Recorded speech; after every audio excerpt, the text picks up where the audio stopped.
हमारा अब 9 का पारा चल रहा है, इसके लिए 9 ज़रब 1, 9 ज़रब 2, 9 ज़रब 3, 9 ज़रब 4, 9 ज़रब 5, 9 ज़रब 6, 9 ज़रब 7। इस तरह से लिखते जाना पहले हमको। 9 ज़रब 8, 9 ज़रब 9, 9 ज़रब 10। अब हम पढ़ेंगे पारा।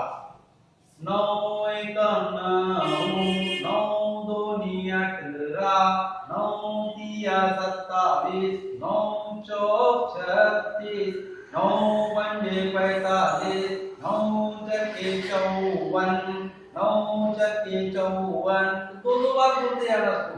9 साते 63, 9 आठे 72, 9 नाम 81, 9 दाए 9। एक बार और पढ़ के बताता हूँ उसको। और इस तरह से लिखते हैं।